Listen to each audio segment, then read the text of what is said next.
Welcome. Your art is a spell, and it will change your life and the world around you. Welcome back to Your Art is a Spell. My name is Edgar Fabián Frías, and today we're going to be speaking with the Paris-based visual artist Anne Horel. Anne is an incredibly prolific artist who has made art all over the world. Her artwork has been exhibited in galleries and museums and on millions and millions of people's personal devices via social media and the internet. She's a pioneer in using multiple technologies and emerging tech in her art. She's also someone who's incredibly courageous in terms of the mediums that she connects with and integrates into her practice. Everything from dance and performance to making GIFs and videos and now AI generated movies. Anne is not afraid to dive deep into her art practice and to bring together witchcraft, magic, and a love of animals and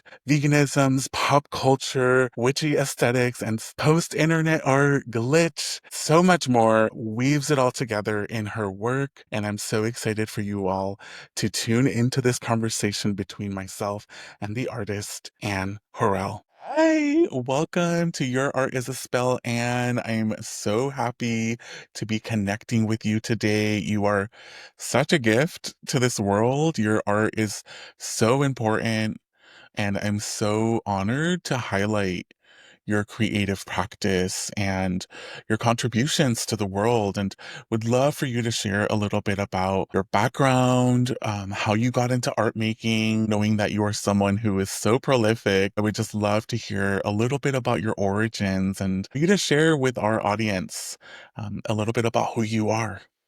Okay. Um, First of all, thank you for having me. I'm really happy to be here and to share this moment with you. You are one of the dearest person on earth. I really, really deeply appreciate you. So thank you for having Oh, me. yeah, the feeling is so mutual. And then I had a dream about you yesterday. So Yes, yes. We're always connecting in the astral realms. we really are. I think we are building stuff in different realms, the digital, the physical, the dream realm, and it's all being connected. So a little bit of my background.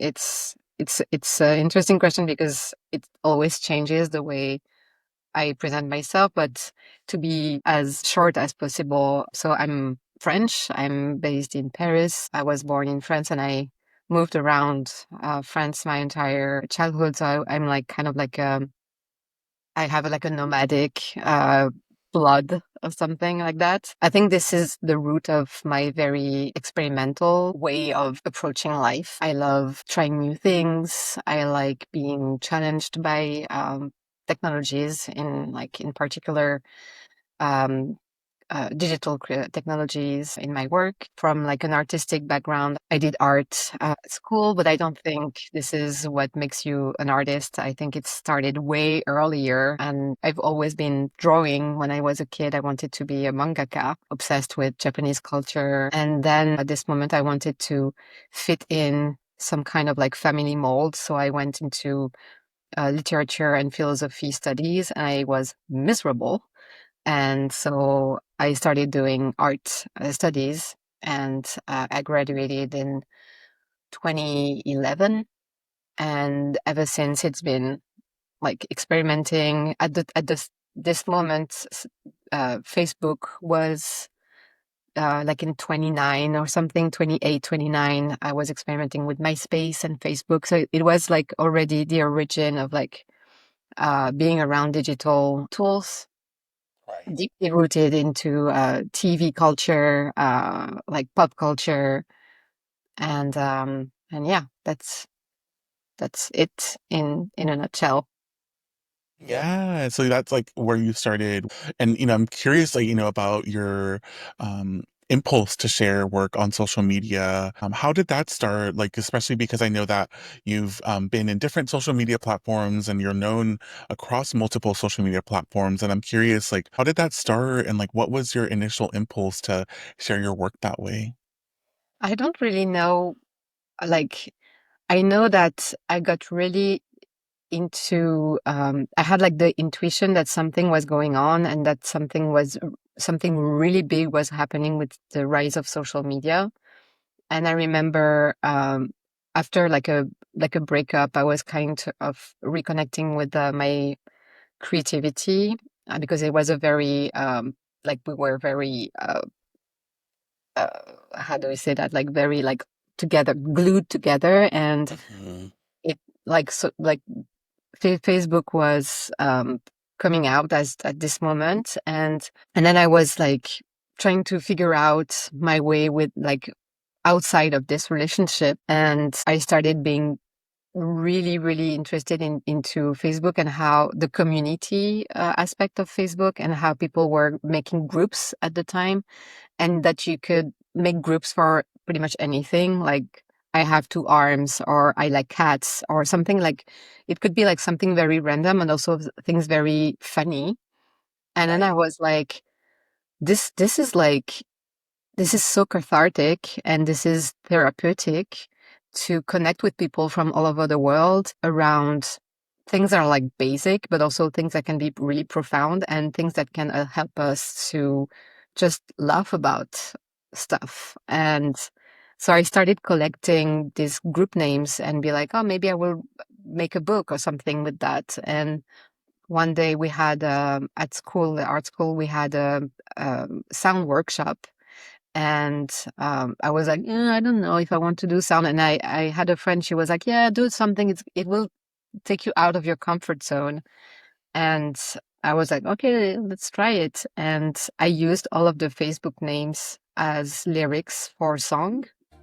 And so I recorded a song, and then I started posting this on YouTube, and it didn't like blew up like in a sense that we know today. It was like back in 29, so it was like it feels like the prehistorical time of social media, Right. but it did well, and I got some attention, and I started doing gigs and stuff. Like, I started to do like performance art, but also it Mhm. was a moment where everything converged, and making music was a way to write, a way to perform, were a way to create an avatar as well, like create like a digital presence. That was like an epiphany, like, oh, I can do all of this, and making video as well, like music videos. And it was like just gathering everything. And also, I'm pretty introvert, so it put me out of my comfort zone as well, to perform and be out there and like,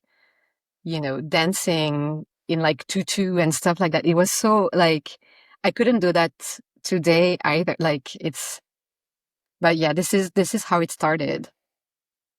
I'm really hearing that it was, very organic as it emerged, and also like you were being inspired and really leaning into like the collective aspect. And also I'm hearing there's an element of like identity, right? Where you started to really explore your own sense of self, your relation to the world, and like taking those little risks, right? And trying things out. And I love hearing about how your nomadic background really comes into play here, because I know that you're someone who, because of the way that social media is and also technology is, you've had to navigate moving around a lot. And I know, one of your first like big platforms was Vine. And as we all know, Vine is no longer here. It's been gone for a long time. But I know that that's like not the only one, right? So I'm like, I'd love to hear from you about that experience, both with Vine, but also knowing that as an artist, you have to navigate so much change. Yeah, and it's something really interesting because I learned something the hard way with Vine, because I was younger than now, and less mature than today, obviously. But it was back in 2014, and Vine shut down in 2017. So it was like 3 years of experimenting with the platform where I got to find a community. I'm still friends, like some of my best friends, I met them on Vine. And I think, like, if I take the story, like, I wouldn't have met you without Vine, like, because, like, Yeah. out of uh, consequences of Vine. And so I found my people, and then I met them in real life, and Right. my community built, like, it was, I had a huge following on Vine. I had like 240,000 followers, and it wasn't overnight. Of course, it just like built up over time. But when Vine announced that they were shutting down, I was like, okay, my empire is collapsing. And it made me, like, I went through a crisis that was like a chrysalid. I went into my apartment, shut down everything, watched as many documentaries as I could, took some notes, trying to reflect about, like, what's the purpose of all of that? Like, Right. because, with social media, you can lose touch with reality, and especially in terms of like numbers. And like people are just like the numbers of followers, and it's like a social thing. And it's like the wealth is like mirrored, like the social problems and crises are like mirrored in like different, like social media is the mirror of society, obviously. But it was really intense, and I wrote a manifesto after that about like how, like, the what does it mean to have so many followers, and if you have a voice on social media, you have to use it, like it's your duty to use it as a catalyst, or like something that take a stand for things that are important. And because otherwise it's just like an egomaniac thing, and it makes me it just makes me sick. And it's also feeding the capitalist algorithm, and it's feeding some values that I don't agree with and I don't want to feed.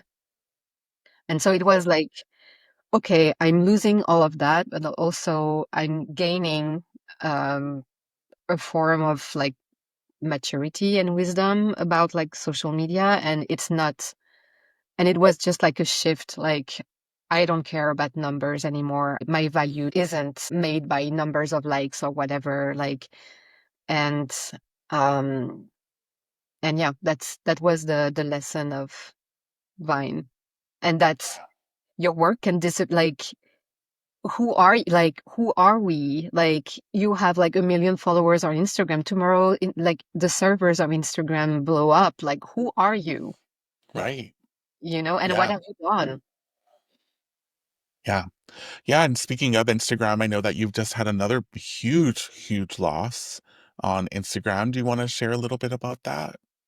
Yeah. So starting in 2019, I began to make AR filters with so Snapchat, TikTok, and Instagram have their own software where you can build your own filters. And I was kind of like into, after this crisis I just talked about, I had like another crisis because it was the COVID time, and made me reflect on other stuff, and it was more personal. So it was kind of like going into like rebounds on shifts, the personal shifts, and creative shifts and everything.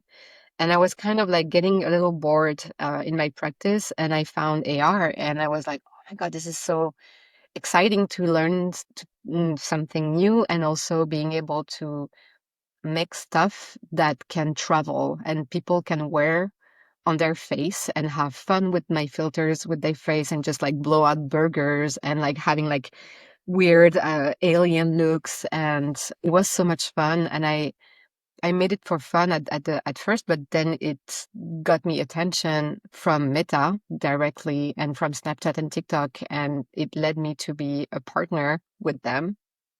And so it was great. Like, I went to the Meta headquarters. It was a really interesting experience. The opportunity was incredible. It was so interesting. I've learned so much, and I have like Hmm. so much insight about that. And then without any notice, they were like, okay, we're shutting down the filters at Meta after inviting the community at the headquarters. And the community is still pissed because some people have built their old business on it, and some people are still recovering. Some people don't recover from that. Hopefully for me, Hmm. I've jumped into AI a little bit before, so I'm like already somewhere else. But the 130 filters I've made on Instagram just disappeared, and they were showcased at an exhibition in September. And I said to the curator, I was like, "This is the last time that we are going to see that live." And I had an email a few days ago from another curator, and she was like, "Yeah, can we? I saw this at the in Belgium the other day, and I would love to see that again." And I was like, Oh my "Uh-uh, gosh. Wow. not gonna happen." So and it's also speaking about like how like the power of social media, where the fine line between being a creator and an artist, and it feels like social media just absorbed the whole thing. And we had a conversation about that with a friend the other day about how social media has imprisoned artists Right. because we depend on them to have some visibility, but at the same time, it's how we connect. It's how we get some inspiration. It's such conflicting because there are so many good aspects about it, but it's also so toxic. And Yeah. it's yeah, it's complicated to navigate again, Yeah. that. Yeah, I couldn't agree more. It's such a wild thing that you would get invited by Meta and that you would produce so much art that, as you said, has been exhibited in museums and galleries, has been used by thousands of people around the world, and for all of that to just be gone in one day. And for those of you who don't know about this, this happened in February, I think, of this year, right? Yeah. All AR filters, the millions of AR filters, and this is millions of hours of people's labor, people's artwork, all of it gone in just one day. And so and I think you're speaking to this, and I would really love to highlight, one of the exhibitions you've had in your career, which was at the Palais de Tokyo in Paris. And I think you're really speaking to this kind of blurry line between content and art. And as you said, how social media has come in and like usurped or like kind of taken over and like imprisoned artists. And I would love to hear you talk a little bit about that exhibition and also for you to share your reflections on, yeah, this idea of content and art and like value and hierarchy, because I think these are also important conversations for us to have as artists. There are so many things to say about that.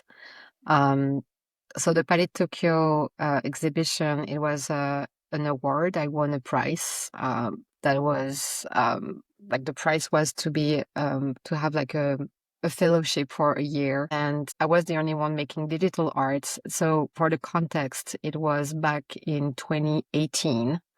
So it was right before NFT got really big. And before that, I had like about 10 years of digital practice. And in contemporary art, digital art, it was, and at the moment was, it's still now, but it's getting better, but was still like very niche and misunderstood, and kind of like, it was like, oh, it's digital arts, it's Fred Forrest or something, like it was like, Right. there were so many, little examples, or not even speaking about women, like invisible. Um, so back in the day, like it was kind of like bold to come with like a digital art based project. And Right. so it was the idea, what the concept was, to gather 26 artists around the manifesto that I wrote in my room with my post-it and my documentaries when I had my Vine crisis. And I wanted to make an ABC, and each artist that I invited, mostly people were from Vine actually, but not all of them. Some people were from GIFs. There were some GIFs artists, some like people making like a yoga content. So they were like digital artists, but also content creator. And this is where the line is like. I had someone asking me today, do you define yourself as a content creator? I'm like, no, I'm not a content creator. I don't create for social media. I use social media to broadcast my work. And it's Right. a complete different logistic and state of mind. And so I invited all of these 26 people to create a video about their letter. So they all chose one letter to illustrate the manifesto. So we had like veganism, we had like inclusivity, like all of this, values that we share. And I'm sure that people who are listening are also sharing, obviously, like humanist values, which is um, something that we need to protect as much as we can, especially today. Right. And um, I will always remember the curator at the opening in front of like 100 journalists. And this is the like honest truth, like not really giving a fuck about my project the entire time because I think he didn't understand. But he also didn't want to like get interested into it. I think he wasn't realizing that it was a thing and it was just not like an episode in contemporary art. It was something that it Right. was about to last. And, history has proven that it's still there. It's not going anywhere. Right. Uh, Right. oh, And as you're saying, and like museums are starting to value it. It actually, the value of this whole field of work is starting to be seen as relevant and important, as opposed to, as you're saying, a little blip, right?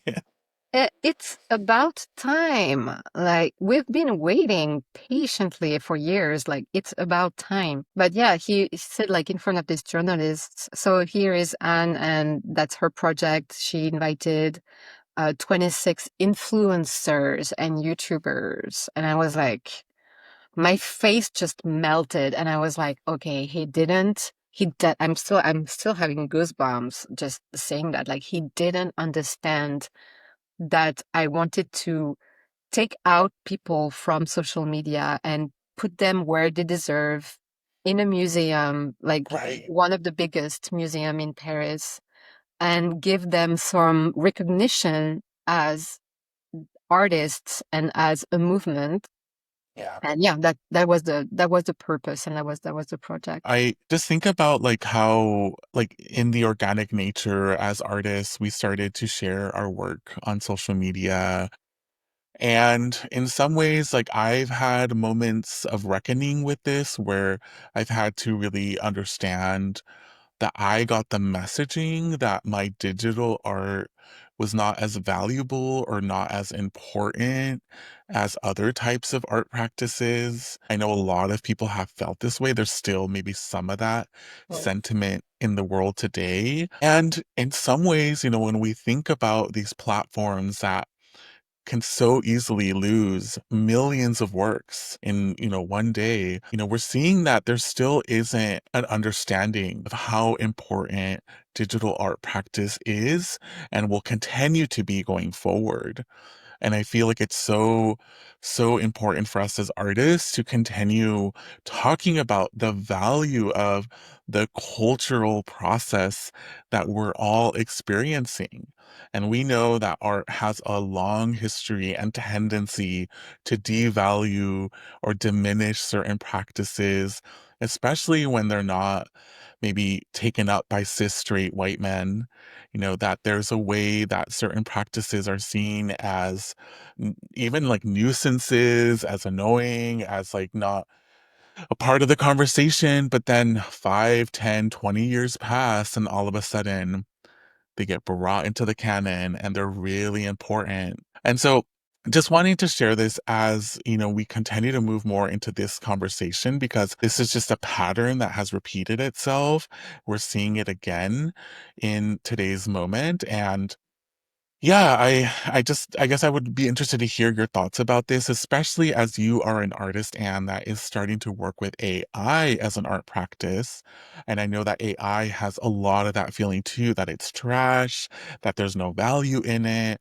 And so I would love to hear you talk a little bit about this idea of like art being seen as trash or not valuable until, some person says that it is, later on in the future. Like, who decides? Like, honestly, who decides? And the other day, I saw something online about the National Library in Paris that actually downloaded from.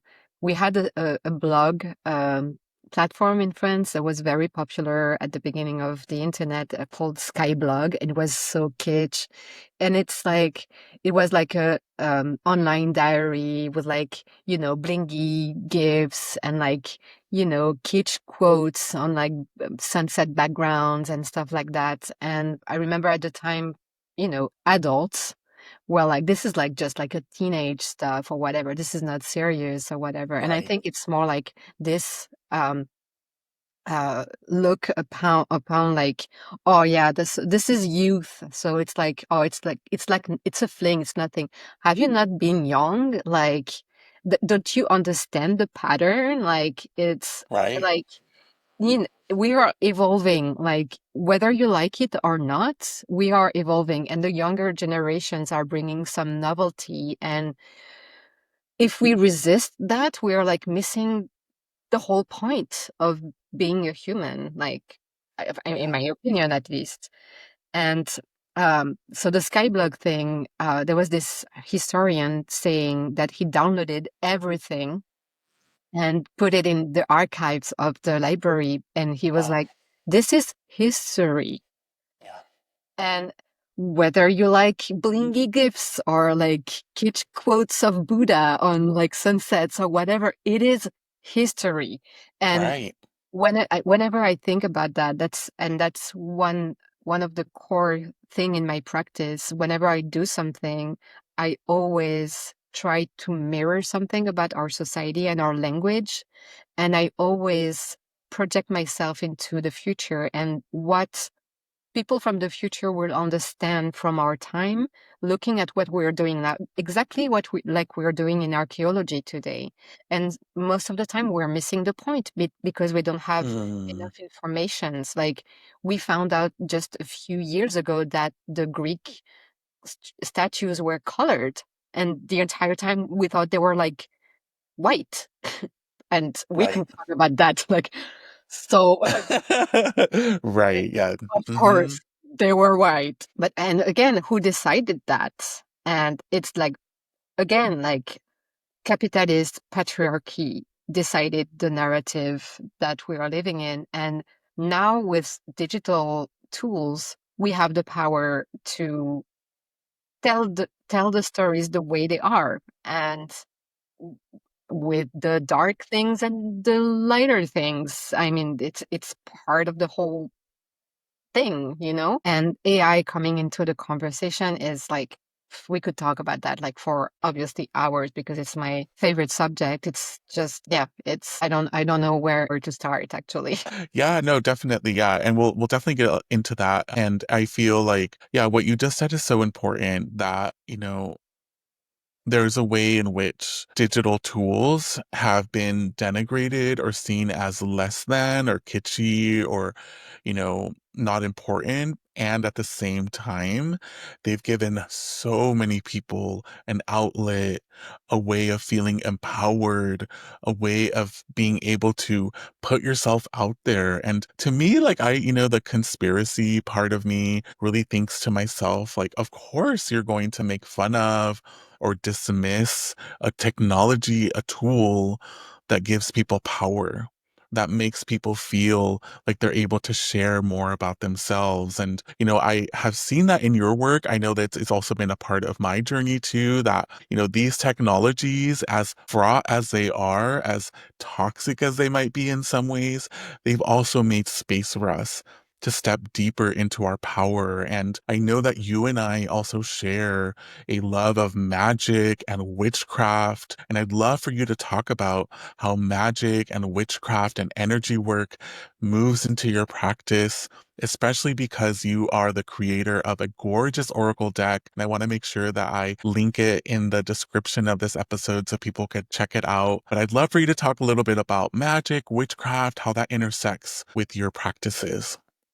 I don't know if you will relate with that, but at some point in my practice, I felt conflicted. I felt like I had to make a choice between my witchy side and my artist side somehow. And again, it comes back to what you were saying, that some stuff aren't serious enough to, and so it was just adding up. Like, I'm making digital art and it's not taken seriously, and Right. I'm a witch and it's not taken seriously. You helped a lot with that, actually, with like just owning the fact that art is magic. And I think that there was a switch when I met you and when we started had conversation about that, and when I started knowing your work, and it was really inspiring. So I'm really grateful about that. Thank you. And I don't know, I mean, the Oracle is a thing. It was like something I always wanted to do. It's a deck it's the first deck I had when I was 16. And it's like a very obscure, like the cards are very harsh. The designs are very medieval. And I wanted to give it something more light because it has so much power and it's so accurate. It never missed the point. And I wanted people get afraid of it, which I understand. I actually dismissed it for years because I was scared of it, because it was too accurate. And because there is so much power in this oracle. And so I made like a version with like digital collage. And now, I think you're going to like this a lot, actually. I am working on an exhibition right now, and it's at the Grand Palais Immersif. It's an antenna of the Grand Palais, which is another big French institution in Paris. And they have an immersive space with like a 24-meter screen, and then 11-meter screen projection on the floor. So it's like a double Oh, wow. projection. The Wow. space is really, really cool. And they invited me to do something, and the opening is in a few weeks. And thinking about it, I wanted to do something like, and the whole exhibition is AI. So there is a program with, I think, 4 or 5 artists, and they are showing movies, films made with AI. And I was like, okay, let's cast a spell. Let's do it. And so I used ChatGPT to word the spells for like harmony, peace, so that people can just like bring their burden and just like deposit there. And something that is like about unity. And the conversation around this with ChatGPT, again, like goosebumps, was so deep, so deep. And I think, abracadabra, like words are spells. I know that, Yeah. you know that very well.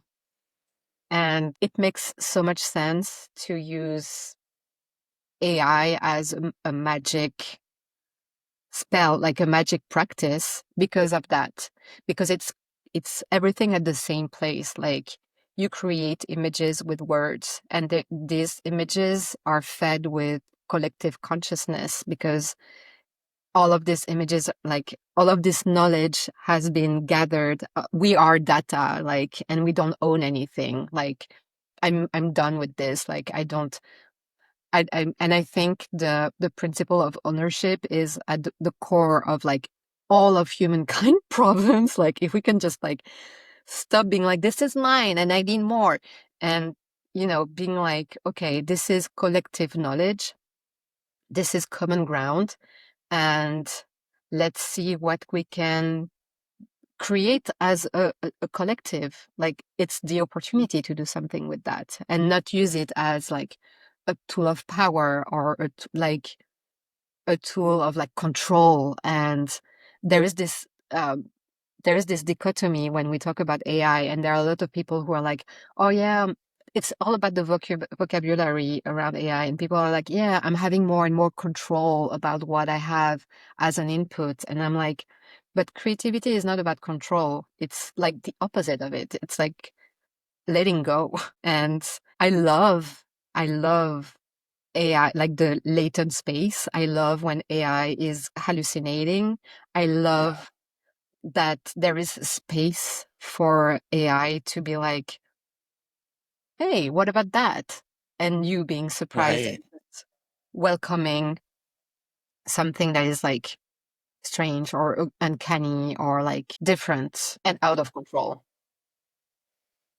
Yeah, there's so much here that you're touching upon. I think I just want to mention that the last episode, my friend Lina de Luz and I went to an exhibition that was all AI generated. And it was this artist named John Raffman that I think you know, Anne. And he said he was there and he was giving a talk and he was sharing how AI is the perfect tool for our modern day moment that we're living in, where we've really lost as a cultural consensus, we've lost like consensual reality where we used to share references like books and movies and things that would tie us all together, that we've kind of lost that as like a culture. And that AI is like the perfect tool because, as you're saying, it's creating its own hallucinations, its own imaginaries. It's pulling from multiple sources. It's really tapping into that collective and making something that really speaks to like our disjointedness, but also our connectivity. And I'm just really struck with the positive like hope that you're putting into AI, knowing that so many artists, so many people feel so much fear and anger and confusion about AI. And I'm curious for you, as someone who does see AI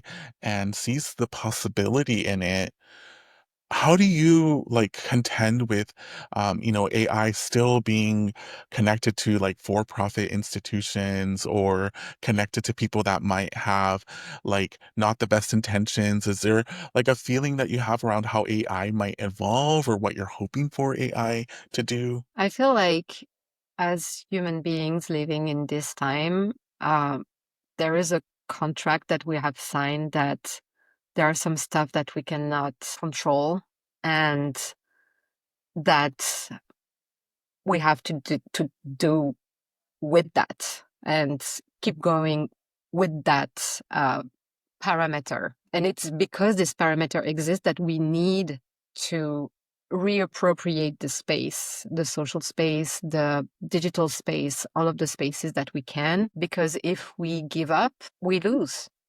And they win, and they win everything, but they win everything with their narrative. Right. And I think nothing is always certain. And, the reality is it's a work in progress.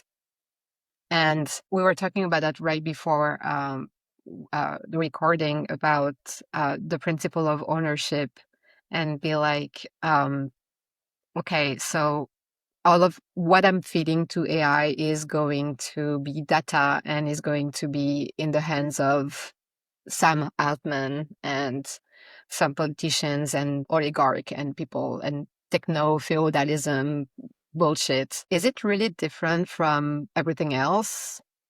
I don't Right. think so. Is Right. it Yeah, people are still using Instagram, right? And Meta, and like those people are also part of that techno feudal oligarchy, right? right? And I'm not gonna stop using that because a handful of evil people are using it for like making money. Again, like money is one parameter. And I don't know, it sounds like some stuff that I'm saying, I feel I'm saying it from like a privileged position. But I think that AI is the opportunity for us to let go of this idea of ownership and be like, okay, nothing is permanent. This body is not permanent. What matters is the intention. And we're going back to magic and the intention that we're casting, the energy that we're putting into the things that we're making and the things that we're saying. And the more we practice this way, and this is very Star Wars thing, like the more we practice the way, the more the energy is growing in this direction. And I know, speaking like that, sometimes I'm like, oh my God, you're so delusional. But, it makes me feel better to think this way and think about that way. And the principle of ownership, and be like, this is like, I'm giving up my data. I don't care. Like, I don't care. Like, they know what what I watch on TikTok. Okay, like, I don't care. Like, I have nothing to hide. I watch cat videos and political stuff and magic stuff and whatever, and I don't mind. Like, I don't mind. It's temporary, and what will happen after, I don't know. But what I know is what I can do now in the present, and putting as much consciousness in whatever I'm doing, like casting the spells at the Grand Palais Immersif. That's my take on that. And I've just been so in awe of the work that you've been producing with AI, the imaginaries, the hallucinations, the spells that you've been casting. I'd love for you to talk a little bit about some of the work that you've been creating recently, because it's so incredible. Would love to share here. If you're watching this on YouTube, I'm going to try to put a couple of images for you to see some of Anne's incredible artwork that she's been creating with AI. I would love for you to hear your relationship with AI as an artist now, and like what you've been working on. So most recently, I've been into narrative. Before, I was mostly making visuals, and the narrative was implicit.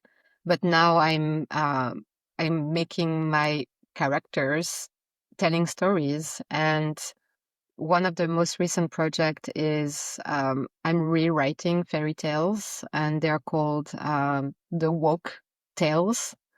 And it's not something that I'm not inventing anything. Like, there was like analysis of fairy tales in um this contract, this building the narrative of fairy tales. I know it's not new, but I don't know. I'm trying to, like, I don't know what's the name, and if you even know this tale.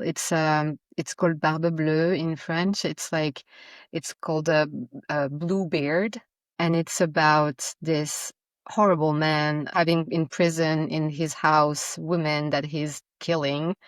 um yeah. Wow. What a great story to Yeah. tell to your To tell children, children. yeah. Great imaginary. It's just a terrible story, and it's talking about narcissism. It's talking about crime, basically, and feminicide. And so I'm using this story to tell stories about our society. Like, I have, what else do I have? Um, Alice in Wonderland. She's swallowing an eye, and it's teaching her to look at the world with her heart instead of looking it with the ego. So I have like 3 done already. I have the Little Red Riding Hood meeting the wolf in the wood, and the wolf is like, I don't want to eat you. I just want to talk, and I just want to share my fears, and I just want to be heard. And so the Little Red Riding Hood is taking the time and holding space to just talk and exchange with the wolf. And then they party with the grandma, and they're having tea, and they like dance in the woods and in the cosmos, and it's actually a happy ending. um they live forever happy in the cosmos.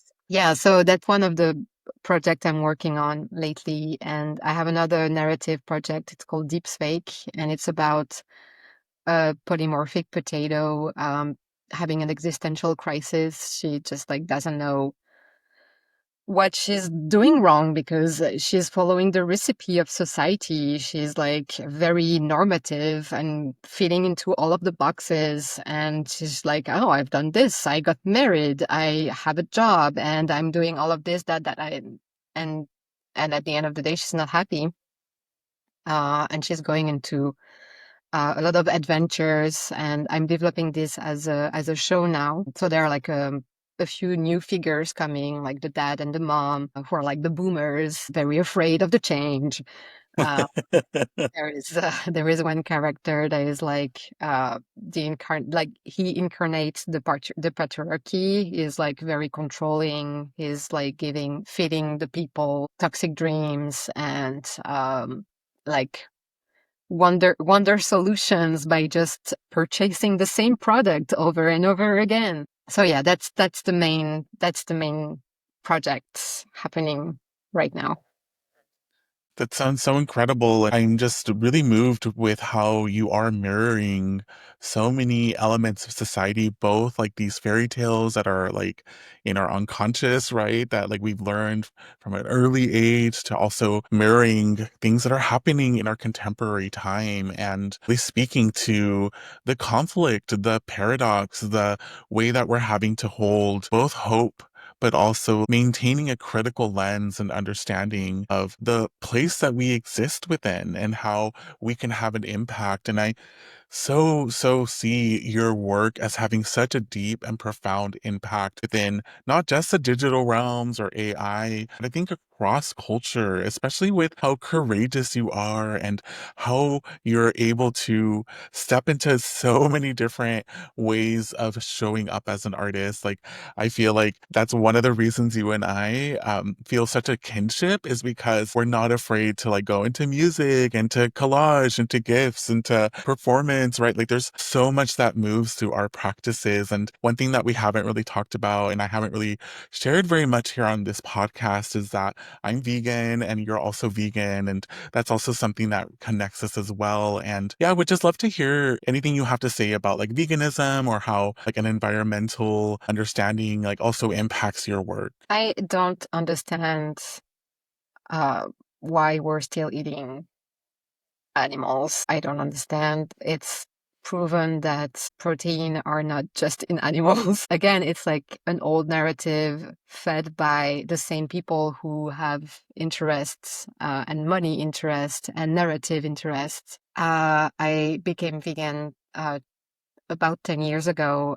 It's the best decision I've ever made. I feel so much better in my global energy, physical, mental, everything. It has healed so many things and so many internal conflict with my body as well. I've always felt that there was something wrong in the way I was feeding myself. And it has been a very big subject in my life. And veganism has just like switched off like the the problem or the subject. So I don't know. It's also, as a woman, I don't I meet a lot of people, a lot of women who are feminists, but they are still eating meat and they're still eating eggs and they're still eating milk and cheese and stuff. And I have one friend who is feminist and vegan, and we talk about the conversions of fights and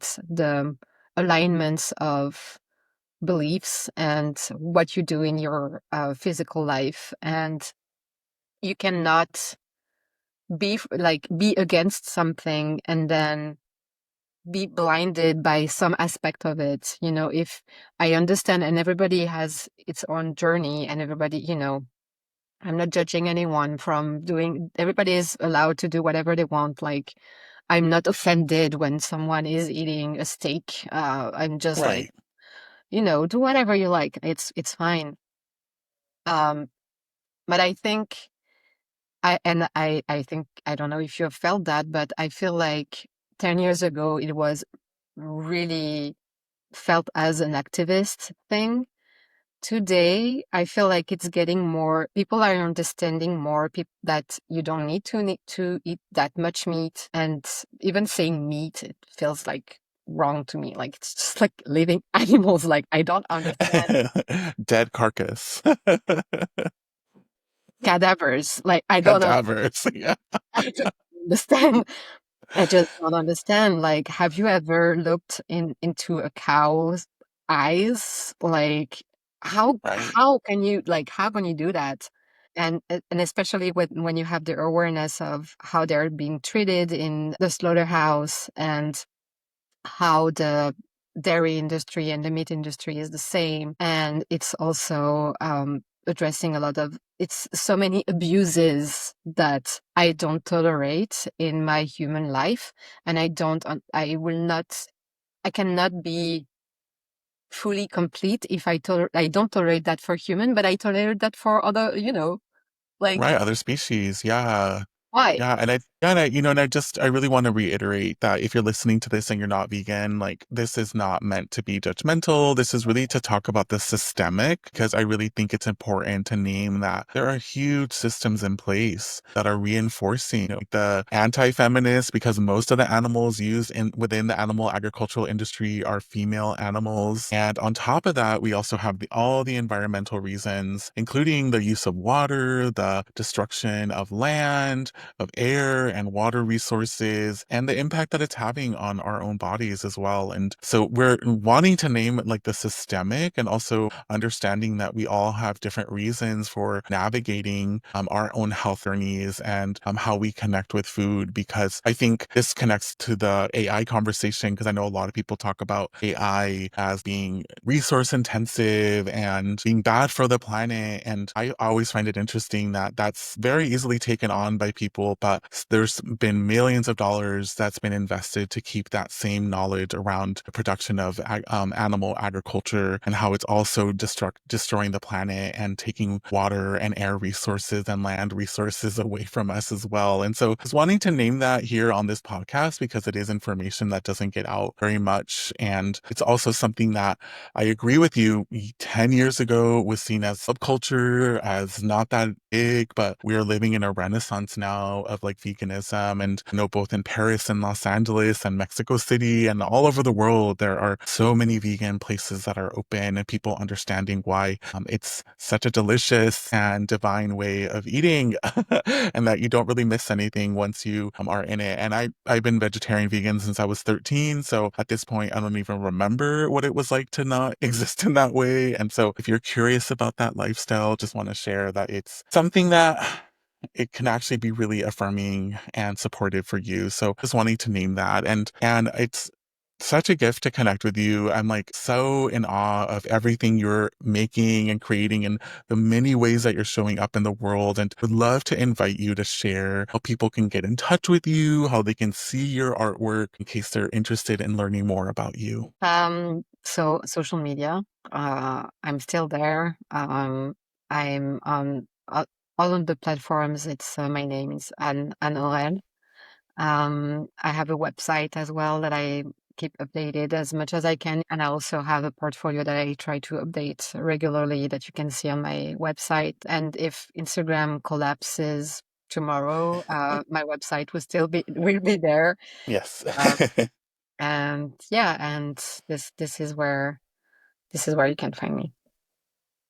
Yeah, well, thank you so much for being on Your Art is a Spell. Like, your art, Anne, is definitely a spell, and I'm so excited to know that you're creating some new spells that you're going to be sharing soon. And please send me that information for your upcoming exhibition so I can make sure to put it in the show notes as well, in case some of our listeners are in France and want to go and visit your show in person.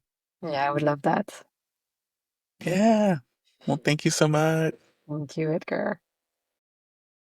I hope you all enjoyed tuning in to that conversation as much as I enjoyed having it. I really want to highlight a couple of things from the conversation I just had with Anne. First of all, I find it really interesting in being a fan of art and of art history, seeing how many times new mediums and new technologies bring about so much fear within society. And there is always a moment in time when artists are the courageous ones who dive deep into using these new technologies in their artwork. And what ends up happening is that their art gets made fun of, it gets critiqued, it gets talked about like it's not real art. And then years later, it gets integrated into the canon and into what everyone deems of as art practice. This is definitely happening today with digital art, with generative art, with AI art. I am really excited to open up this conversation with you all about these new art forms because they are so new, they are so nascent.